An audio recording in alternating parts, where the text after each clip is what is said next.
comme premier vice-président de l'Assemblée nationale de la RDC, avec l'autorisation de l'honorable président de l'Assemblée nationale, l'honorable Vital Kamerhe, pour parler à notre population, nous comme représentants élus de ce peuple, et rappeler que nous avons tous vu des messages préparés dans des officines de nos ennemis et de ceux qui combattent la République, lesquels messages incitent à profaner les lieux de culte en ce jour du dimanche de demain.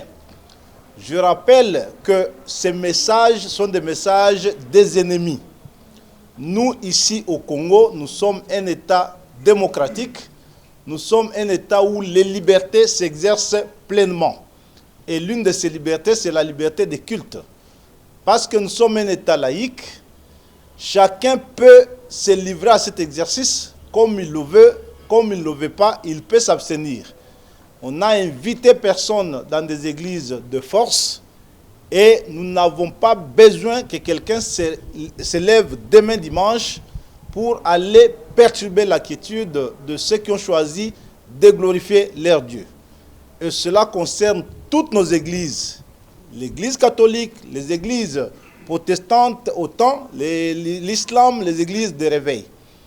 Parce que le droit à la différence est l'un de nos droits consacrés. Il est autant consacré par notre Constitution.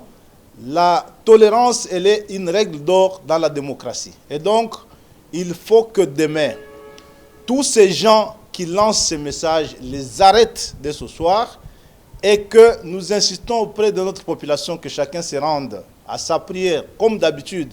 Je le ferai autant demain matin.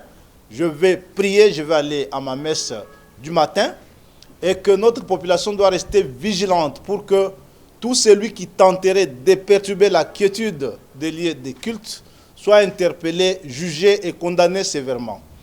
Et cela vaut autant pour le respect dû aux serviteurs de Dieu, qu'ils soient catholiques, protestants et autres. Nous refusons donc d'exprimer nos différences par la violence. Et ce que j'ai dit est aussi la culture de notre président de la République, issu de l'UDPS, ce parti qui reste la seule force représentative de ce pays à ne jamais tenter l'aventure des armes et de la violence pour accéder au pouvoir. Et donc, il n'est pas de notre ADN et de notre culture de recourir à la violence pour exprimer nos différences et nos mécontentements lorsqu'il y en a. Et donc, demain, nous invitons toute notre population à vaguer librement à son activité de piété pour ceux qui le veulent.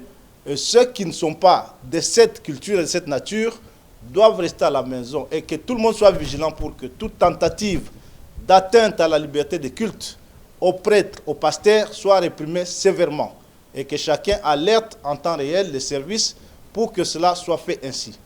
Nous vous demandons donc de rester calme, de ne pas subir l'influence de ces messages de nos ennemis, ceux qui agressent le Congo, qui sont aujourd'hui en train d'utiliser certains esprits faibles parmi nous pour tenter de créer la psychose dans la population. Et donc, demain, nous nous rendrons à l'église, moi compris, et comme d'habitude, nous veillerons à ce que tout celui qui tenterait une telle aventure soit sévèrement réprimé.